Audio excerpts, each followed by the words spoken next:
Boleh dengar insya-Allah. Boleh dengar insya-Allah.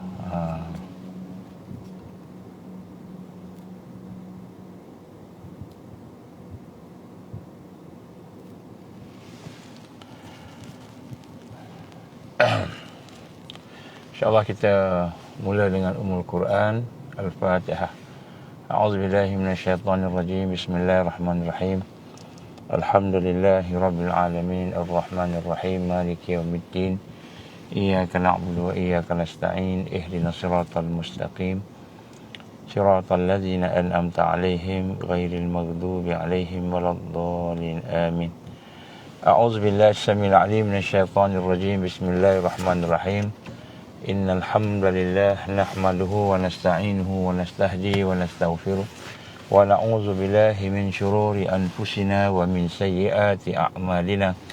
May yahdihillahu fala mudilla lahu wa may yudlil fala hadiya lahu. Asyhadu an la ilaha illallah wahdahu la syarika lahu wa asyhadu anna Muhammadan 'abduhu wa rasuluh. Qala rabbi shrah li sadri wa yassir li amri wahlul 'uqdatam min lisani yafqahu qawli. Rabbi zidni ilman amma ba'. Assalamualaikum warahmatullahi wabarakatuh. Alhamdulillah, pertama-tama kita bersyukur pada Allah Subhanahu Wa Taala diberikan kesempatan pada petang ini untuk bersama-sama. Minta maaf semalam saya tak dapat nak bersiaran walaupun telah kita tetapkan, iaitu dalam perjalanan lah, saya dalam perjalanan semalam dan masih lagi tak sampai, malam pun masih lagi tak sampai. Jadi alhamdulillah hari ini masih lagi on travelling, tetapi alhamdulillah kita boleh buatlah insya-Allah dalam kereta, dalam rangka untuk kita sama-sama menghidupkan suasana ingat memperingati insya-Allah. Jadi alhamdulillah tuan-tuan puan-puan rahmati Allah Subhanahu Wa Taala, mari sama-sama kita memulakan majlis kita dengan kita bersyahadah, insya-Allah mentajdidkan syahadah kita. Kita mahu merasakan bahawa sesungguhnya kita ini adalah merupakan seorang hamba Allah yang sentiasa memerlukan Allah, dan untuk memerlukan Allah itu kita nak rasakan memerlukan Allah itu kita perlu sentiasa memperbaiki iman kita, sentiasa tajdid syahadah kita, supaya mudah-mudahan kita akan dapat membina satu kekuatan bersama-sama dengan anugerah Allah Subhanahu Wa Taala. Insya-Allah. Bismillahirrahmanirrahim. Bismillahirrahmanirrahim. Bismillahirrahmanirrahim. Ashhadu an la ilaha illallah wa ashhadu anna Muhammadar Rasulullah. Ashhadu an la ilaha illallah wa ashhadu anna Muhammadar Rasulullah.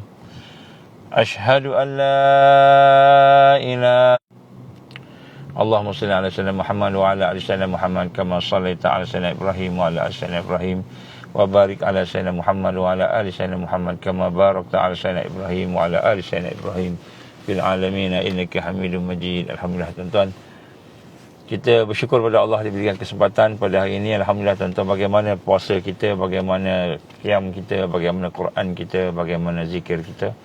Jadi mudah-mudahan kita akan sentiasa dapat meningkatkan kekuatan kita. InsyaAllah tuan-tuan, kita akan melihat beberapa perkara yang penting di dalam persiapan kita untuk berhadapan dengan kebangkitan Islam. Kebangkitan Islam yang bakal berlaku tak lama dah.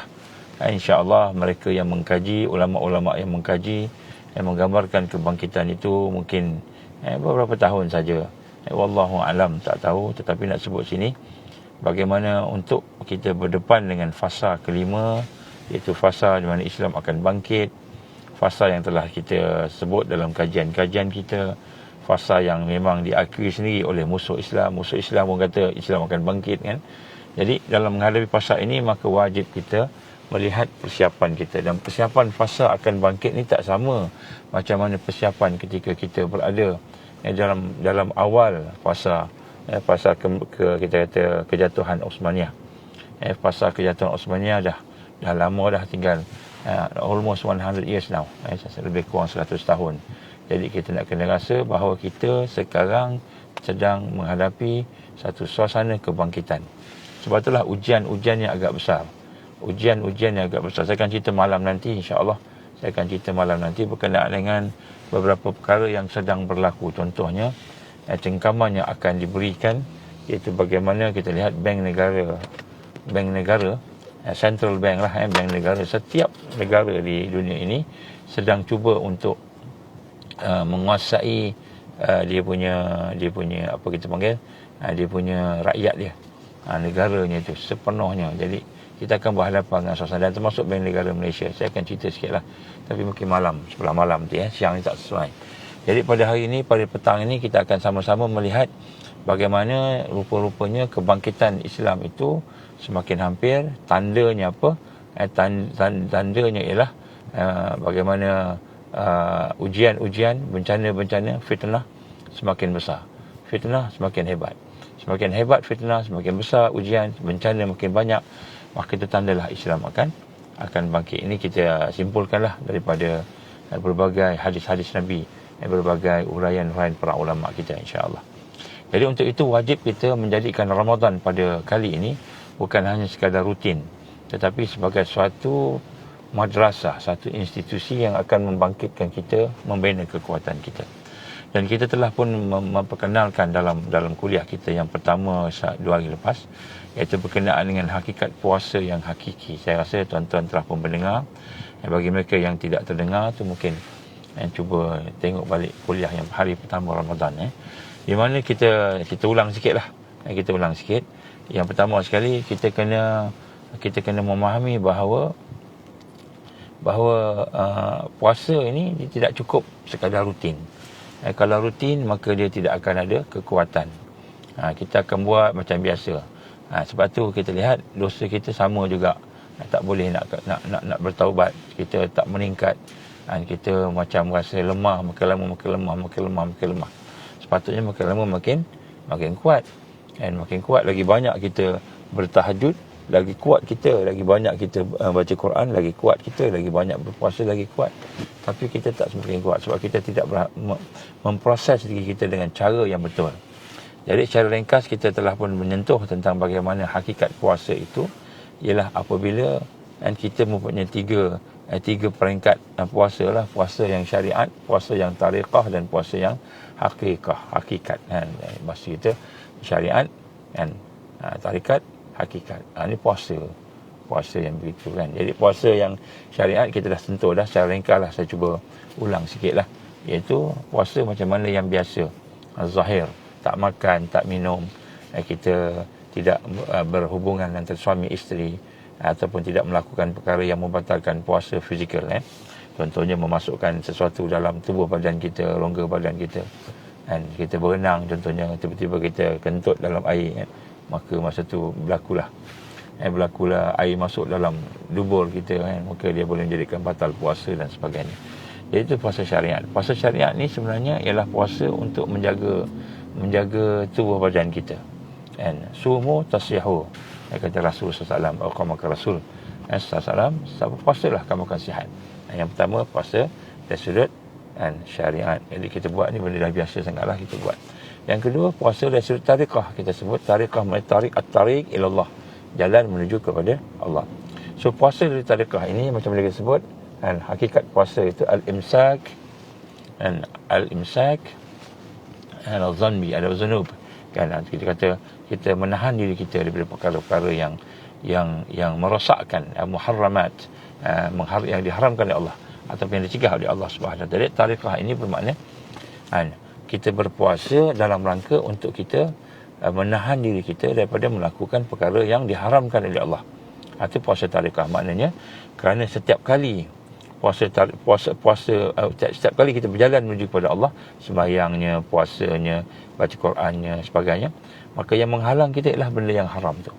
Contohnya kalau kita sembahyang, kita melakukan benda yang haram. Contohnya kita buka aurat, batal sembahyang. Contoh Jadi begitu juga puasa tariqah ini, maknanya puasa kita berjalan menuju kepada Allah dalam keadaan anggota kita zahirnya dan anggota batinnya tidak bermaksiat, tidak melakukan perkara yang diharamkan, muharramat.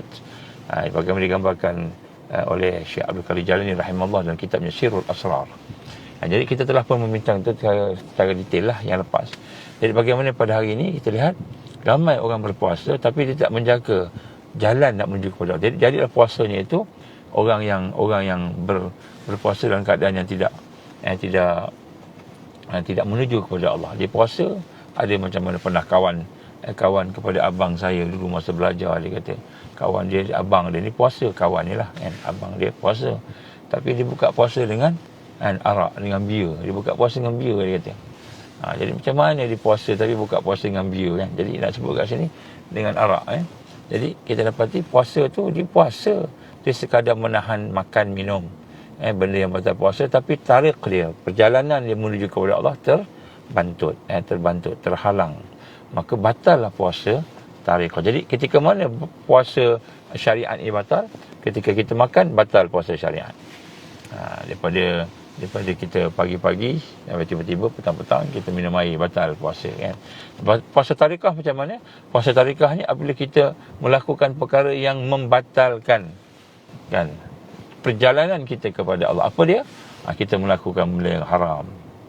Tiba-tiba kita tengok benda yang daripada pagi okeylah, syariatnya, hakikat apa ni, tariknya tu bagus, sampai tengah hari tiba-tiba kita tengok video, tengok cerita, movie. Sementara nak tunggu waktu buka puasa, kita tengok movie kan. Tunggu tu tengok movie. Dalam movie tu ada benda yang haram, mata kita melihat benda yang haram. Batal puasa tarikah. Puasa tarikah tu batal. Puasa tarikah tu batal. Kita melakukan benda yang haram, contohnya dalam hati kita, tiba-tiba hati kita dendam dengan orang, batal puasa tarikah kita. Jadi kita kena proses benda-benda yang diharamkan oleh Allah Subhanahu Wa Taala, sama ada yang zahir atau yang batin. Yang batin, maka yang dalaman ataupun yang luaran, yang zahir atau batin, maka kita kena jaga daripada perkara yang haram. Contohnya kita mengumpat orang, batal puasa tarikah ni. Puasa zahir masih ada lagi, masih lagi berjalan, tapi tariknya. Jadi ini adalah dalam konteks tarbiyah, dalam konteks kita berjalan menuju kepada Allah. Maka bila batal apa nak buat? Bila batal maka kita kena bertaubat. Bila kita buat haram, taubat terus. Jangan tangguh-tangguh. Ini latihan dalam bulan Ramadan. Jadi dalam bulan Ramadan ni, bila kita melakukan benda yang haram, yang Allah SWT tak suka, benda yang mensia-siakan kita, sama ada dosa besar, dosa kecil, benda yang lalai, sebagainya, maka kita kena jauhkan. Kerana dia boleh mencacatkan perjalanan kita menuju kepada Allah. Mencacatkan perjalanan kita menuju kepada Allah Subhanahu Wa Taala. Jadi, bila kita menyempurnakan puasa dan kita menyempurnakan puasa tarikah tadi, barulah kita menuju kepada kekuatan untuk kebangkitan, untuk bangkit. Kalau tak, kita rasa kita rasa okey je, senang je. Sebab tu tuan-tuan, jangan batalkan puasa tarikah kita dengan apa? Dengan benda yang haram. Tak ada apa pun sangat kita buat. Tak mahu tuan-tuan, lain kat sini tak apa nak kuat sangat. Jadi apabila kita merasakan bahawa kita bermudah-mudah dalam menjaga, memelihara diri kita daripada perkara yang haram, maka kita tidak bersedia lagi nak berdepan dengan kebangkitan. Tuan-tuan, yang pertama sekali bukan kebangkitan yang kita nak berdepan ni. Pertama sekali kita tidak bersedia berhadapan dengan bencana-bencana, kesusahan-kesusahan. Perkara-perkara yang apa nama kita kata kita perlukan untuk berhadapan dengan kesusahan tadi, bencana tadi, fitnah akhir zaman, tak mampu. Kenapa? Kerana kita masih memilih yang haram dalam hidup kita. Kita masih memilih yang Allah tak suka. Jadi kita akan nanti satu hari ketiga, keempat, kelima nanti saya akan bincang tentang doa pula. Doa macam mana yang doa orang yang nak bangkit ni. Orang yang nak bangkit di akhir zaman ni, doa dia mesti doa yang ada qawiyun, ada kekuatan. Jadi insya-Allah kita akan dapati dalam bab doa ni, contohnya Allah saja tempat tumpuan kita. Tiba-tiba kita rosakkan dengan benda yang haram. Ini puasa tarikah. Jadi bila kita faham yang ini, maka kita berusahalah mata kita jaga, telinga kita jaga, jangan dengar benda yang haram. Lidah kita jaga, jangan bercakap benda yang haram. Hati kita jaga, jangan melakukan benda haram. Dosa hati. Apa dosa hati? Banyak dosa hati ni. Contohnya kita kata dosa hati ni, contohnya kita buruk sangka dengan Allah, dosa juga kan. Buruk sangka dengan Allah, dosa juga kan. Buruk sangka dengan orang yang baik, dosa juga. Jadi kita nak kena sama-sama merasakan perkara tersebut secara secara khusus, secara khusus. Jadi sinilah kita lihat bagaimana keadaan perkara-perkara yang sedang berlaku. Hendaklah kita memahami akan bahawa sesungguhnya kita kena menjaga puasa-puasa yang berkenaan. Jadi sinilah kita lihat bagaimana kita nak kena tengok balik semua susah ke susah senang. Ada orang kata susah, dan ada orang kata susah nak buat puasa. Jadi kita nak dapat syurga Allah senang ke susah? Nak dapat syurga Allah ni tidak senang. Tidak senang. Jadi sebab tu kita nak sama-sama merasakan bahawa sesungguhnya perkara yang paling penting dalam hidup kita ni bukan hanya sekadar kita buat saja ikut nafsu. Sebab kalau kita berpuasa tapi kita buat benda haram, maknanya puasa kita tu masih lagi ikut nafsu. Sedangkan puasa itu hakikatnya ialah habsun nafs.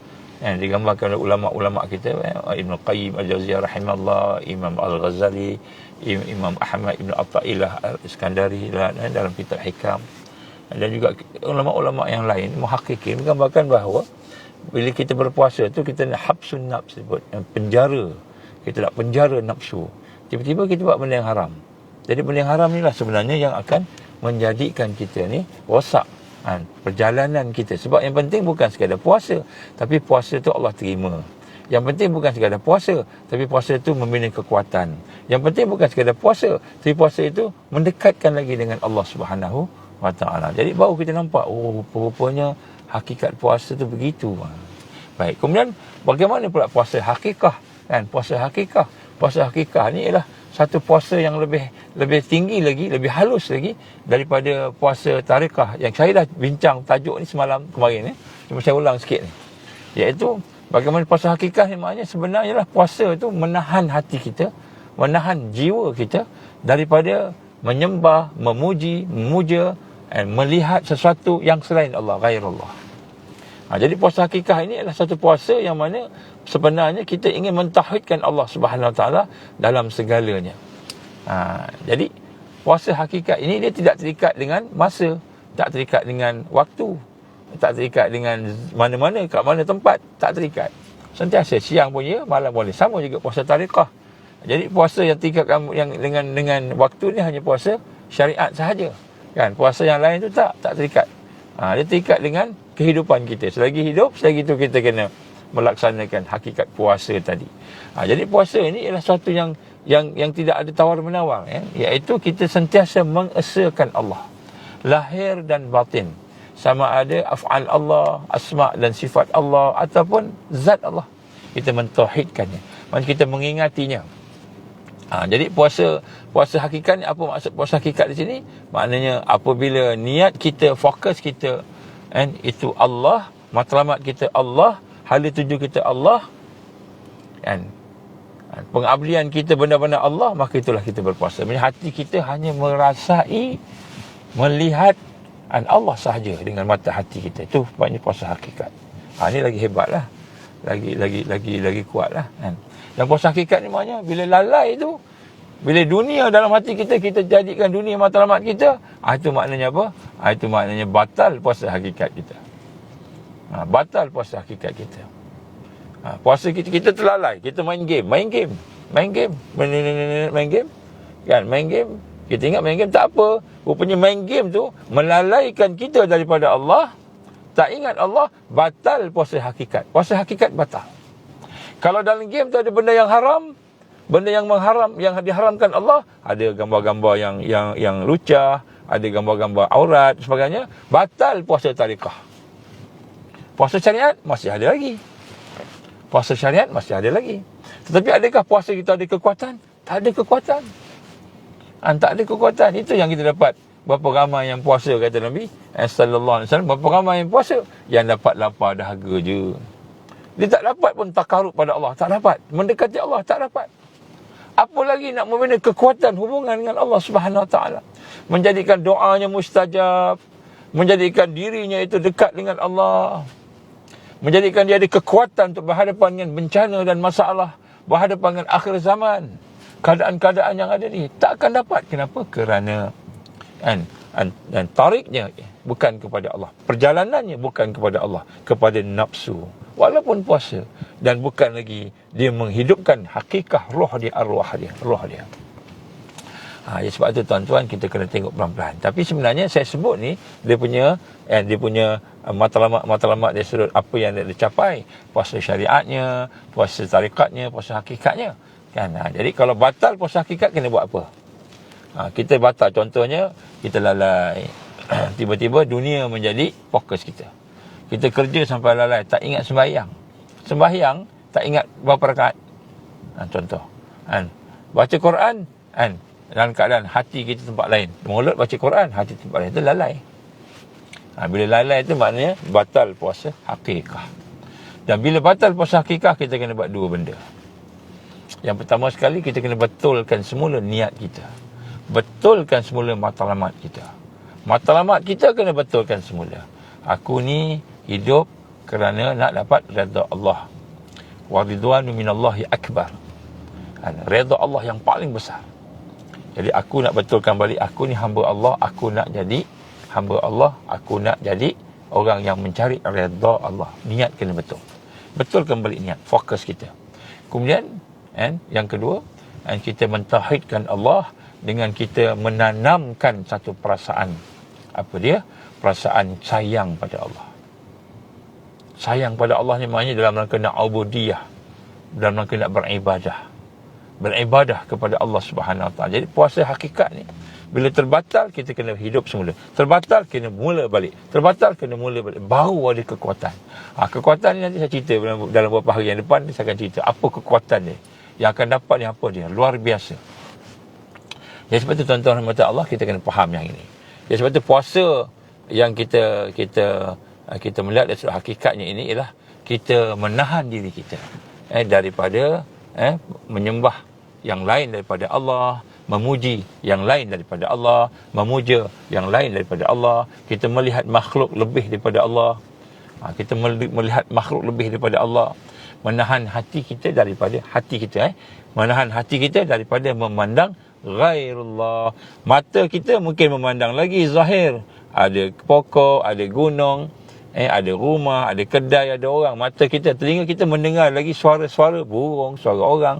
Lidah kita masih bercakap, tetapi hati kita sentiasa terfokus kepada perbuatan Allah, terfokus kepada asma Allah, terfokus kepada sifat Allah, terfokus pada zat Allah. Hati kita boleh rasai kehebatan Allah, keagungan Allah, kekuasaan Allah, sehingga hati kita menjadi sayang pada Allah. Itu maksud puasa hakikat. Jadi puasa hakikat ni tak ramai orang boleh buat. Hanya orang yang dianugerahkan Allah. Tapi kita kena berusaha ke arah situ. Kena berusaha ke arah situ, insya-Allah. Baik. Jadi untuk itu maka kita nak kena lihat bahawa hakikatnya bagi orang yang berpuasa dengan puasa yang hakiki ini, dibutakan matanya, hatinya itu daripada ghairullah, Barulah kata Syekh Abdul Qadir Jalani rahimahullah dalam kitab Sirrul Asrar, maka baru kita faham inilah yang dimaksudkan dengan al-insanu sirri wa ana sirruhu. Aqamaka Rasulullah SAW hadis qudsi. Apa kata Rasulullah SAW, manusia itu adalah rahsiaku, rahsia Allah, dan aku adalah rahsianya. Inilah puasa hakiki. Kita akan sampai ke peringkat itu, tapi kita mungkin tak sampai lagi lah sekarang ni. Jadi seperti bila batal puasa hakiki ni, kita kena menyalakan semula.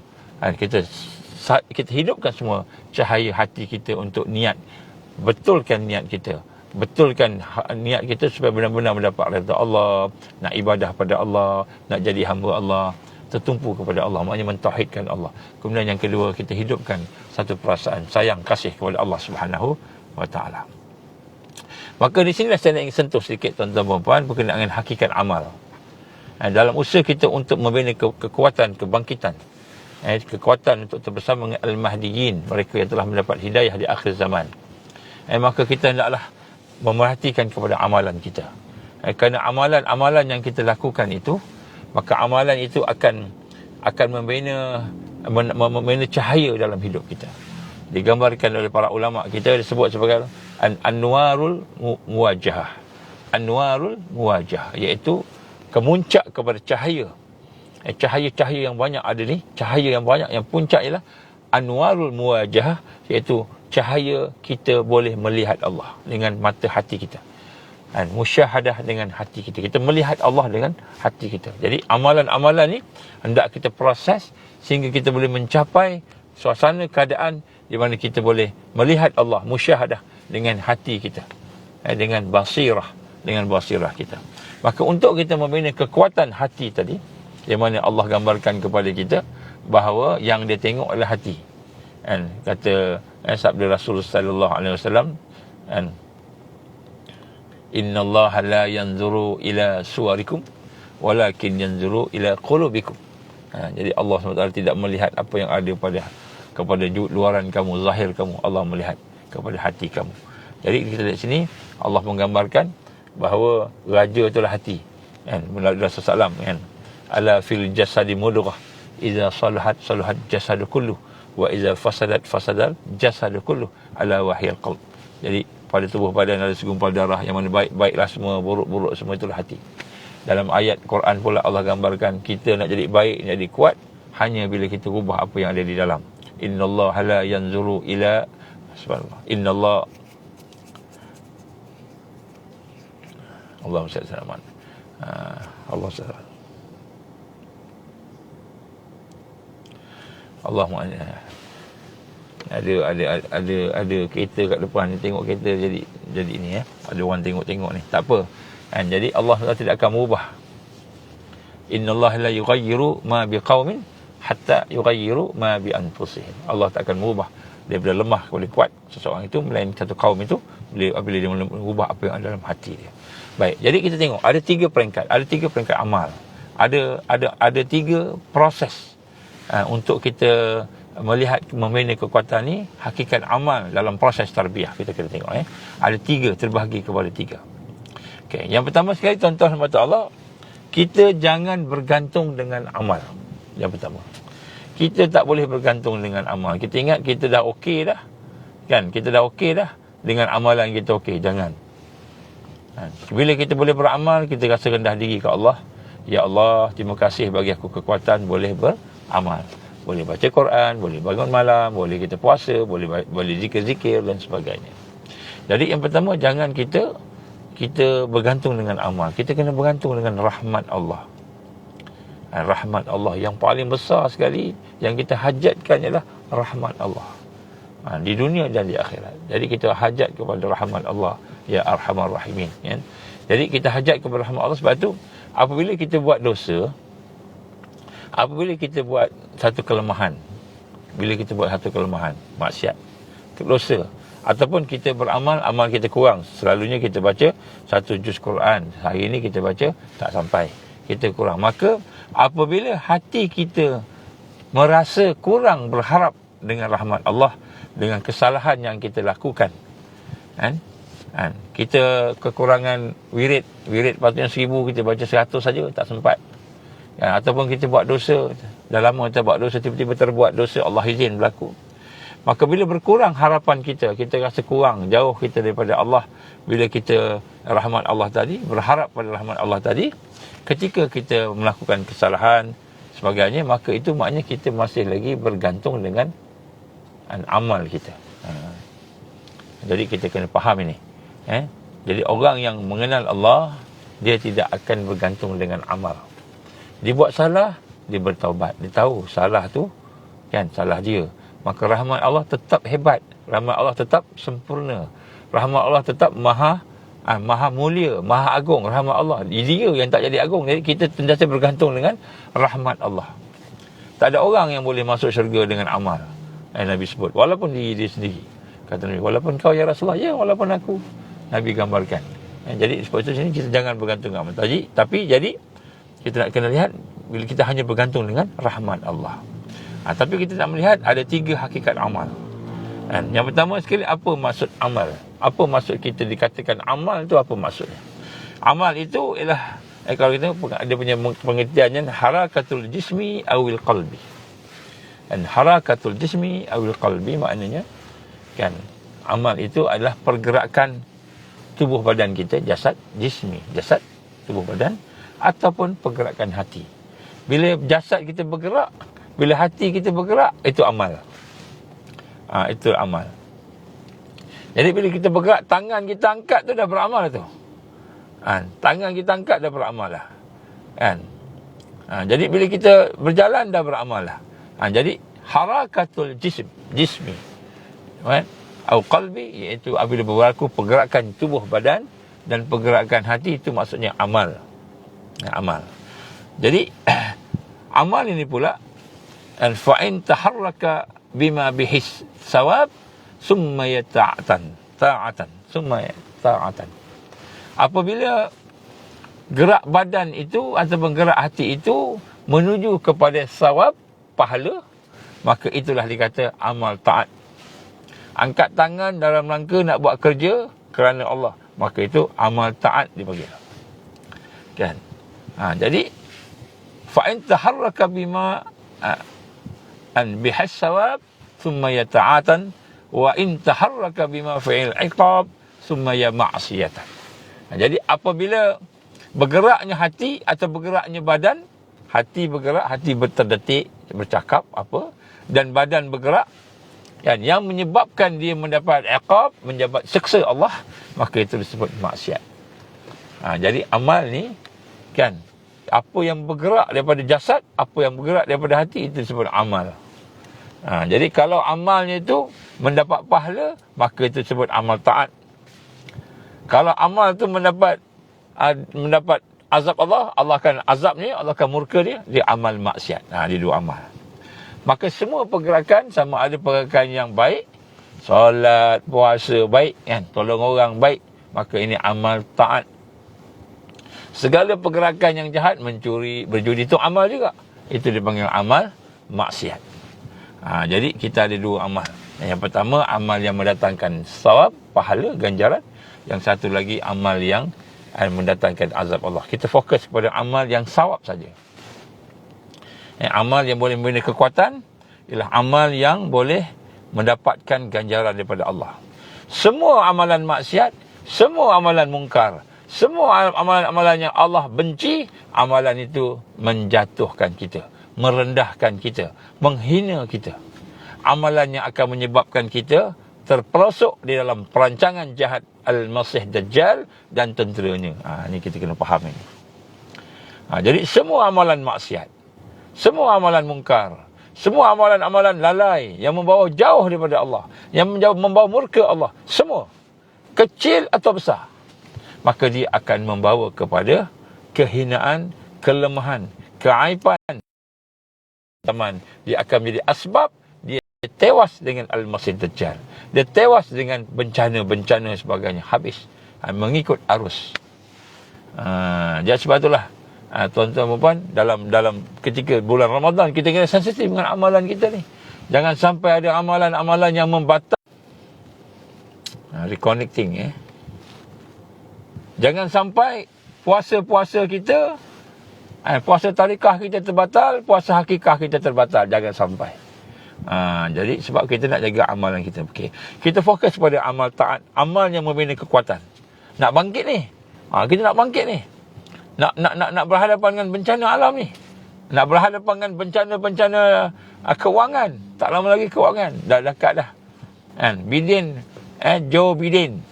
Joe Biden nama macam Melayu, Biden kan. Tapi rupanya Yahudi kan. Joe Biden dah umumkan 22 hari bulan Mac 2022. Apa diumumkan? Kita kena kembali membina kekuatan New World Order. Joe Biden dah umumkan dah.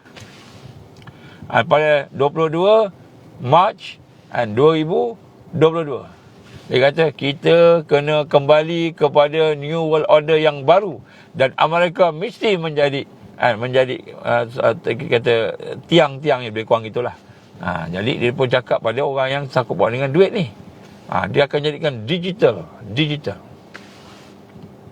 Jadi kita akan hadapi dengan ini. Saya akan cerita malam ni kot, kalau sempat insya-Allah malam ni.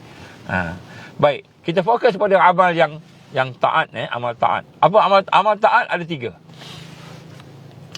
Amal taat ada 3 proses, 3 jenis, 3 peringkat. Yang pertama disebut amal syariat. Yang kedua disebut amal tariqat. Yang ketiga disebut amal hakikat. Jadi amal ni ada yang syariat, tariqat dan hakikat. Ini amal. Jadi tiga-tiga ni mendatangkan pahala. Tiga-tiga ni amal taat. Kita kena tengok. Yang maksiat mungkar kita tinggal dulu. Main game kita tinggal dulu. Main bola sepak yang lalai kita tinggal dulu. Kan? Tak semayang kita tinggal. Kita tengok yang amal taat dulu. So amal taat ada tiga. Yang pertama amal syariat, and kemudian amal tarikat, kemudian amal hakikat. Kita tengok dalam konteks tarbiyah. Kita tengok dalam konteks macam mana kita nak membina kekuatan akhir zaman, kebangkitan akhir zaman. Kalau bila puasa fokus bisnes dalam kejar target macam mana? Okey, kalau kita buat bisnes tapi hati kita sentiasa tidak terlepas daripada ingat Allah, sentiasa dalam keadaan atau interaksi dengan Allah, berzikir kepada Allah, kan? Cuma fizikalnya kita buat dunia ni, insya-Allah tak ada masalah. Tapi bila kita fokus kepada bisnes sampai hati kita pun larut dalam bisnes tadi, semayang pun tak ingat, zikir Allah pun tak boleh, makin keras hati kita, maka itu terbatallah puasa hakikat. Puasa tarikat terbatal. Puasa syariat masih ada lagi. InsyaAllah. Baik, secara ringkas. Ada orang tanya soalan. Baik, apa itu amal syariat? Ini saya bincang amal yang membina kekuatan. Amal syariat ini, amal syariat ni sebenarnya untuk apa? Apa kegunaan amal syariat? Ini kita tengok fungsi amal syariat. Amal syariat ni amal yang zahir. Amal yang zahir ni amal yang kita nampak lah. Contohnya kalau puasa syariat ni, contohnya tak makan, tak minum, tu puasa. Kita meninggalkan perkara yang kita kata diharamkan oleh Allah Ta'ala yang zahir. Itu amal syariat yang zahir. Jadi amal syariat ni zahir. Amalan zahir. Apa saja amalan zahir? Contohnya apa? Orang jatuh, kita angkat dia, tolong dia. Itu zahir, amal zahir. Ini disebut amal syariat. Jadi ulama' muhakkikin, kita tengok apa huraian ulama' yang muhakkikin ni, ulama' yang bersama al-haq, kan, telah menyatakan bahawa amal syariat itu, amal yang zahir ini, kan, apa dia punya fungsi dia, apa gunanya? Li islahi jawarih, iaitu amal yang syariat ini untuk memperbaiki dan membaguskan, mengelokkan anggota tubuh badan, fizikal.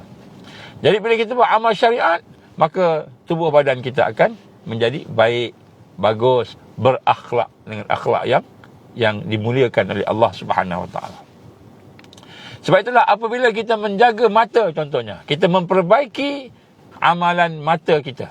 Mata tak nak tengok dah benda haram, tak nak tengok dah, tutup dah, tak mau dah tengok dah, tak mau. Maka tidak melihat benda haram, dia akan memperbaiki mata kita. Tidak mendengar benda haram, telinga kita tidak mendengar yang haram, maka telinga kita akan dibaikkan.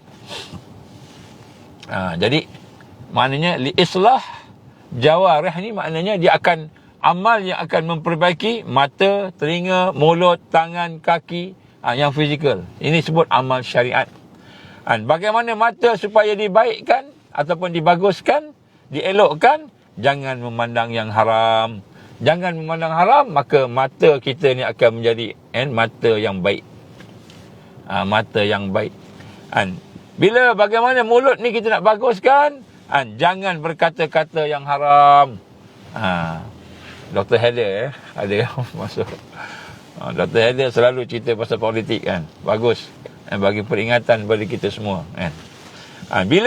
Bila kita tak mau mulut kita ini jadi rosak, jangan buat benda haram. Jadi mulut kita nak dibaguskan dengan kita jangan berkata yang haram. Kita cakap benda yang baik, memperingati.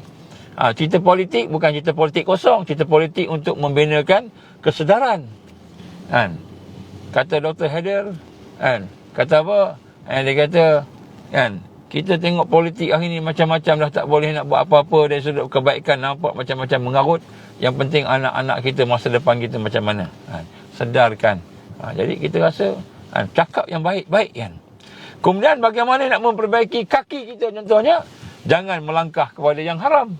Jadi maknanya apabila kita melakukan disebut amal syariat, apakah yang disebut amal syariat tadi? Semua apa berkaitan amal? Segala yang bergerak tu amal. Segala yang bergerak amal. Kalau jawarih, benda anggota tubuh badan bergerak, itu amal. Hati berdetik, hati terlintas, detik pun amal juga. Semua amal belaka. Jadi Amal mana yang baik? Apabila amal itu boleh memperbaiki akhlak tadi, syariat tadi, kan. Maka tangan contohnya. Macam mana kita nak memperbaiki tangan? Jangan menjamah, jangan menyentuh perkara yang dilarang oleh Allah Subhanahu Wa Taala. Maka amal syariat ini fungsinya ialah untuk membaguskan anggota tubuh badan kita. Ini urusan amal syariat. Jadi dalam tarbiyah Islam, apabila kita menjaga mata kita, telinga kita dan sudut zahiriah ini, kita menjaga daripada benda yang haram, menjaga daripada benda yang merosakkan tadi, maka sebenarnya itulah amal syariat yang Allah bagi pahala. Dan Allah bagi pahala tadi bila kita buat kerana Allah, kerana Allah tadi, kita buat kerana Allah, maka akibat daripada amalan tadi, maka terjagalah mata kita, terpeliharalah telinga kita, terpeliharalah lidah kita, sehingga jadilah kita orang yang berakhlak baik.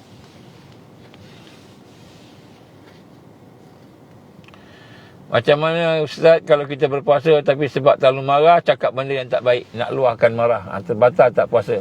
Puasa syariat tak batal. Puasa syariat tak batal. Puasa tariqah kena istighfar. Puasa tariqah batal. Kita marah yang tidak pada tempatnya. Kalau marah kerana Allah, lain. Marah hati dia tenang, masih berzikir. Kalau marah, kita marah, putus habis dengan Allah. Putus habis. Baran habis. Itu puasa tariqah batal. Puasa hakikat batal. Tapi puasa syariat masih on, tak batal. Apa macam mana kita kembali balik ke puasa tariqah tadi? Kita istighfar, astagfirullah, astagfirullah. Ya Allah, menyesalnya aku marah ni, ya Allah. Misalnya aku ni terputus daripada Engkau, ya Allah. Kita pun kembali balik kepada Allah. Tinggalkan benda haram. Kalau katakan marah tu, marah yang tidak mengikut syariat lah. Tidak kerana Allah, marah kerana nafsu contohnya. Kalau marah kerana Allah lain. Baik, insyaAllah. Wallahu alam. Baik, jadi dalam amal syariat ini, kita nak lihat, dia akan membetulkan islah al-jawarih. Dia akan mengislah, memperbaiki anggota tubuh badan kita. Ini amal syariat. Dan amal tariqah wa amal tariqah li islahil qulub.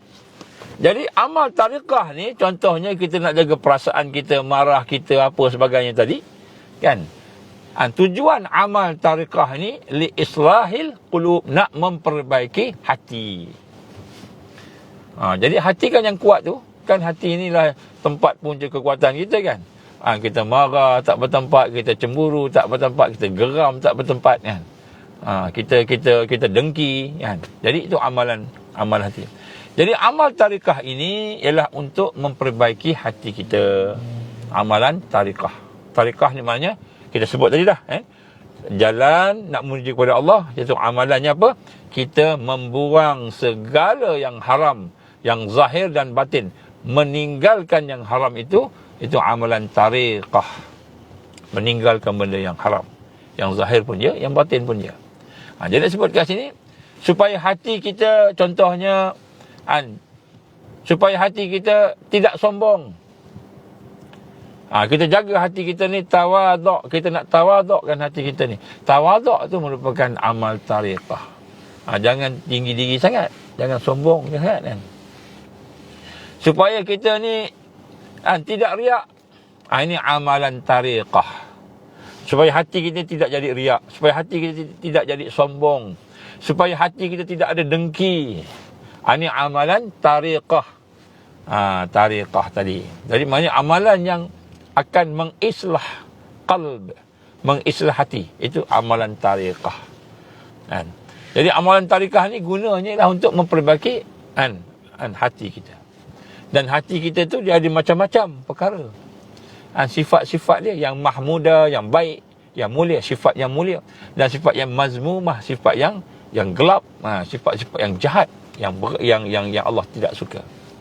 Dan kemudian wa amalul haqiqah, dan amal hakikah pula li islahil arwah. Sebut arwah ni mati ke? Tak, bukan.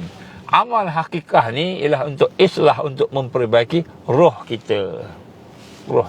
Apa roh ni? Roh dalam konteks seluruh hati kita, seluruh kehidupan kita. Roh yang kita tak nampak ni, roh tu nama roh. Dalam roh tu dia ada gharizah, dia ada naluri-naluri, yang kita perlu proses. Ada atifah, ada perasaan-perasaan. Jadi dalam roh kita tu dia ada perasaan, rasa hati dan sebagainya. Jadi roh ni arwah. Jadi apabila kita melaksanakan amalan yang bersebut hakikah, contoh kita kata puasa syariat, puasa tariqat, puasa hakikat, macam itu. Jadi yang hakikat ni apa? Hakikat ni lah untuk islahil arwah, iaitu untuk kita membaguskan, mengelokkan, memperbaiki roh kita. Arwah ni roh. Jadi masa bila roh bagus? Roh bagus, roh akan jadi baik, roh akan jadi elok apabila kita mengenal Allah. Roh tu kenal Allah. Ma'rifatullah. Bila roh kenal Allah, barulah roh itu excellent, bercahaya. Barulah roh tu kuat. Kalau tak kenal Allah, tengok bayang-bayang pun takut. Tengok bayang-bayang pun tak. Bukan tengok bayang-bayang, dengar cerita je. Cerita apa? Kalau kita jalan dekat jalan ni kan, malam-malam ni, Bukit Putus ni contohnya kan, bukit gunung ni ke jalan ni malam-malam ni, macam-macam cerita kita jalan naik kereta, jalan-jalan jumpa satu tempat yang banyak cerita. Cerita apa? Ada pontianak lah, cerita macam-macam. Tiba-tiba kita kata, ni kau jalan ni lah yang banyak cerita ni kan. Kawan sebelah kita kata apa? Jangan cerita. Cerita pun dah takut. Belum jumpa lagi. Kalau orang tak ada Allah dalam hati dia, cerita pun takut. Bukan kata nampak jembalang tanah, jembalang kuning, jembalang putih waktu Piramli tu. Jembalang angin, jembalang apa entah. Belum nampak lagi. Cerita pun takut. Ini bila arwah roh tadi tidak kenal Allah. Tengok bayang-bayang pun dah bimbang dah. Bayang-bayang, bimbang. Apa tu? Macam bayang-bayang, bimbang, takut. Lalu kat kubur takut. Kubur orang dah mati, takut apa? Habis kat kubur ada jin juga. Jin mana-mana pun ada. Ni tengah cakap dekat kereta ni pun banyak jin juga. Jadi li islahil arwah, maknanya amalan hakikat ni ialah untuk mengislah, memperbaiki roh. Memperbaiki roh. Dan memperbaiki roh ni maknanya apa? Maknanya supaya roh kita ni dielokkan, dia akan berakhlak dengan akhlak yang mulia sebagai hamba Allah. Bagaimana roh yang baik, roh yang bagus, roh yang elok? Roh yang kenal Allah. Roh yang kenal Allah. Jadi bila roh itu kenal Allah Subhanahu Wa Taala, maka roh itu akan jadi excellent. Tak takut dah dengan Dajjal, bayang-bayang, cerita bayang-bayang, cerita hantu kan, syaitan, tak takut dah. Tak takut dah dengan musuh Islam, tak takut sebab dia dah ada Allah. Dia kenal Allah. Nanti saya cerita, dalam 3-4 hari lagi saya akan cerita tentang bagaimana bila seseorang tu kenal Allah Subhanahu Wa Taala, hilang takut dia, hilang segala perkara yang ada dalam dirinya, melainkan kekuatan sahaja. Ini kita akan cerita nanti kemudian, insya-Allah. Jadi wa amalul hakikah, kata para ulama kita, li islahil arwah, maka amal hakikat ni akan memperelokkan arwah, roh. Dan roh yang bagus, roh yang kuat, roh yang elok ialah roh yang kenal Allah. Jadi bagaimana roh itu akan kenal Allah? Bagaimana roh kita boleh kenal Allah? Kita kena melaksanakan amal hakikat. Kalau puasa, tak bukan puasa syariat saja, tinggal makan, tinggal minum sebagainya. Bukan puasa tarikat je, tak buat yang haram, tak. Puasa syariat saja. Tarikah, puasa yang hakikat, puasa yang boleh kenal Allah. Sebab tu kata puasa tarikat, hakikat tadi apa? Hati yang sentiasa terikat dengan Allah. Dia melihat sesuatu, dia melihat Allah dengan hatinya, basirahnya. Dia melihat sesuatu, dia melihat perbuatan Allah, af'al Allah. Dia melihat sifat Allah, dia melihat asma Allah, dia melihat zat Allah dengan hatinya. Jadi ini amalan mambang, mambang bukan jembalang, mambang. Amalan hakikat. Jadi amalan hakikat ni maknanya amalannya akan memperbaiki ma'rifatullah. Ni tiga-tiga ni kena ada ni. Tiga-tiga ni kena ada. Jangan kita ingat saya ni dah sampai peringkat makrifat, saya buat hakikat. Sembahyang guna niat. Ada orang hari ni sembahyang guna niat aja. Nak memperjuangkan agama, bangsa, tanah air. Nak memperjuangkan raja-raja. Nak memperjuangkan kehebatan dunia yang ada di negara dia. Nak menghalau komunis lah konon-kononnya. Nak menghalau diktator lah konon-kononnya. Tapi semayang pakai niat. Kenapa? Kenapa tuan semayang pakai niat? Saya semayang pakai niat sebab saya dah melepasi syariat dan tarikat. Saya dah sampai hakikat. Betul tak? Tak betul. Dia kena ada tiga-tiga ni. Syariat, tariqah, hakikat. Kena ada ni. Dia tiga tak sama. Tapi kena berlaku serentak. Kena berlaku serentak. Tak boleh kita kata hakikat. Aku dah sampai pegang hakikat ni. Zikir pun tak payah dah. Semua pakai hati je. Makan pakai hati tengok. Boleh makan pakai hati. Niat nak makan je. Boleh. Kenyang tak? Tengoklah kalau boleh kenyang. Jadi kita kena faham. Dia ada amalan macam saya sebut tadi. Puasa yang syariat. Puasa yang tarikat. Puasa yang hakikat. Siapa tak tahu dengar dia biar semalam. Kemarin je ni. Kuliah yang kemarin. Jadi barulah kita nampak. Hari ni ada. Ramai orang saya jumpa macam tu. Memang pun. Bila dah zikir ni, tarikat. La ilaha illallah. La ilaha illallah. Boleh lompat daripada bawah kat lantai. Kan? Sampai naik atas kursi. Lompat. La ilaha illallah. Pop lompat atas meja pula. Pop lompat atas kot kelapa. Oh dah tarik dah. Dah tarik dah. Tapi kenal Allah pun tak. Tak kenal Allah. Macam mana? Kan? Macam mana? Jadi kita kena faham ni. Baru kita kata kita sesat.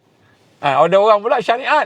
Duduk bantai pula. Ini kita ni mana ada benda-benda tarikat-tarikat ni tak ada. Kita kena ikut Nabi je. Hadis-hadis semua mesti sahih saja. Tak boleh hadis yang dhaif. Hadis dhaif tak boleh tolak. Kan? Hadis sahih saja. Dia faham hadis sahih pun ikut makna je. Dia bukan ikut kefahaman dia. Dia ikut literal meaning. Literal ni apa? Kan? Secara bahasa. Kalau Nabi kata A, itulah A. Tak ada B, tak ada C, tak ada D. Padahal dia ada huraian dia. Ni jenis syariat pula. Nak ambil, nak ikut follow salaf. Dia kata, akulah salafus salih.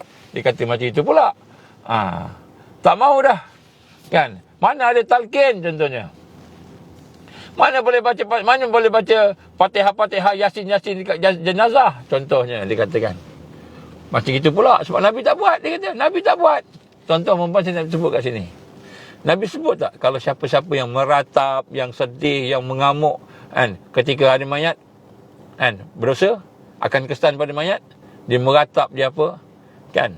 Dia menangis sedih sangat, meratap koyak-koyak baju semua, akan kesan. Mayat akan diseksa, terkesan. Ada tak hadis tu? Ada.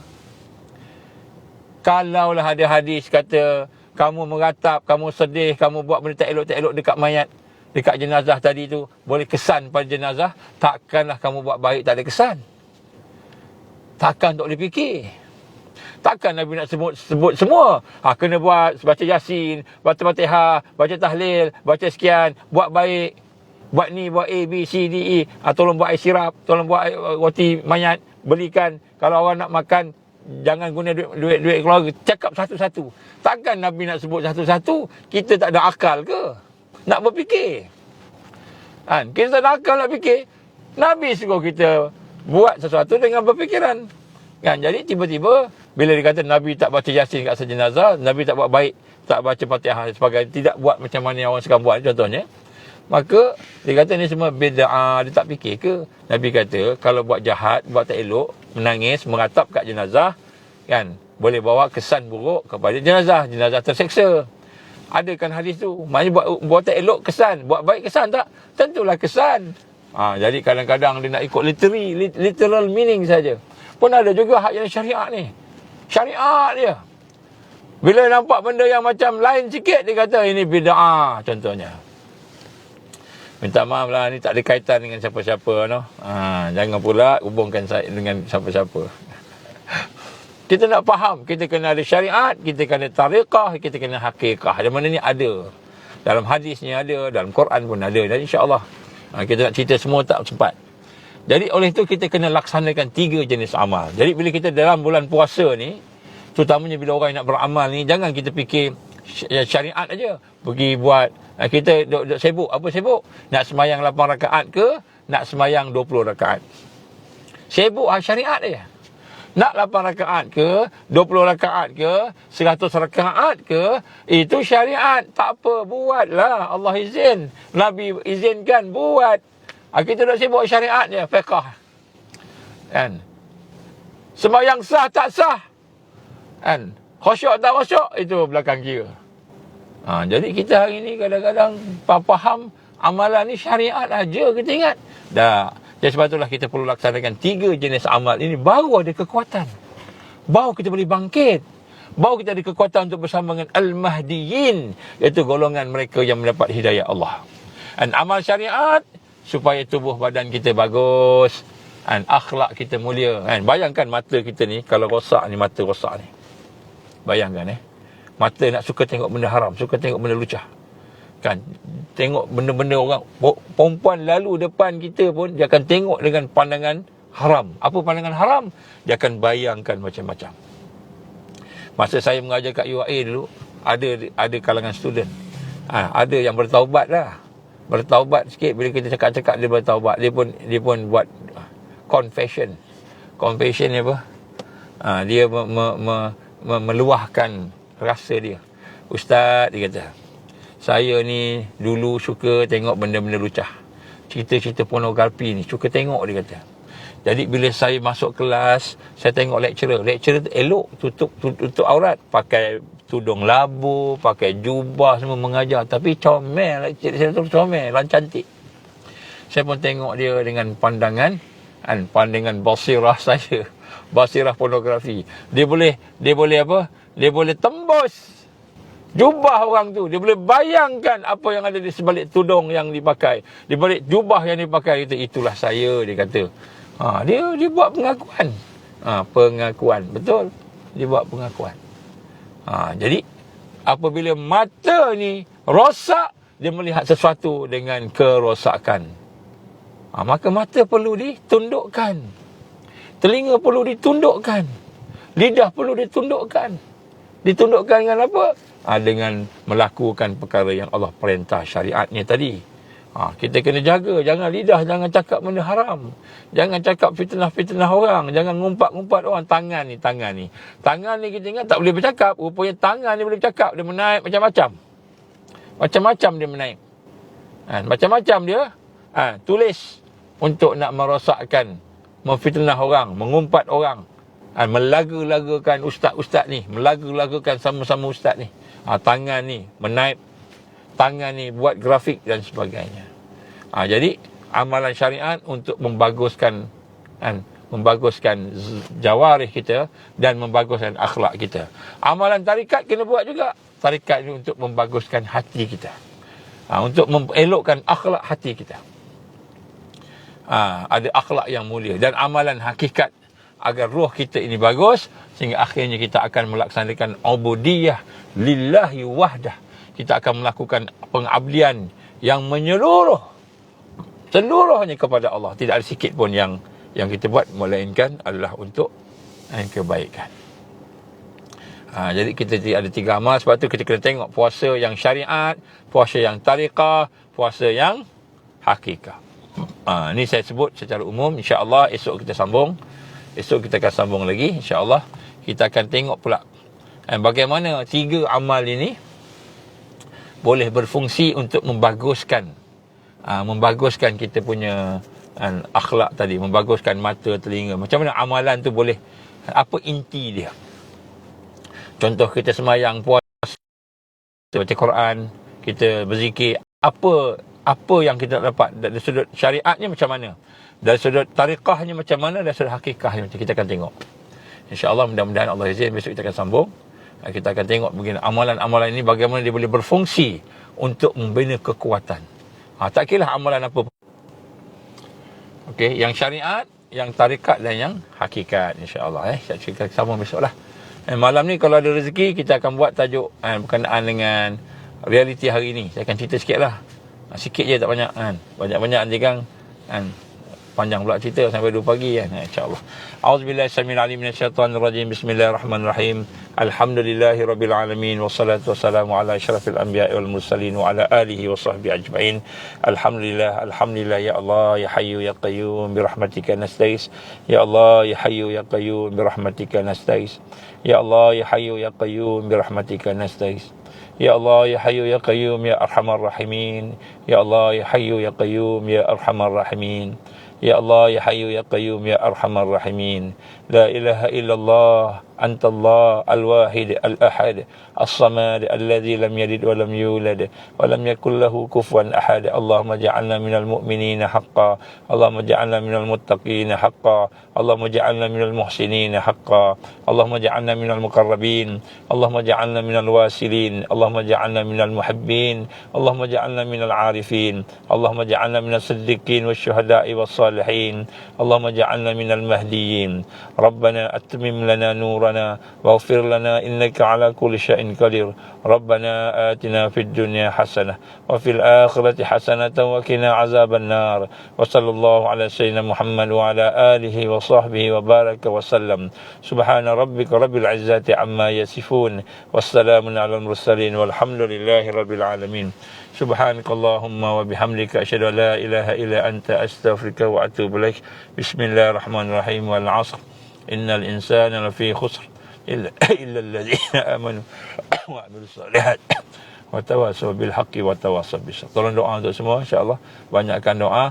Insya-Allah nanti kita bincang macam mana doa nak mustajab. Insya-Allah macam mana doa nak mustajab mengikut mereka yang akan bangkit di akhir zaman, insya-Allah. Wabillahi taufiq wal hidayah. Assalamualaikum warahmatullahi wabarakatuh.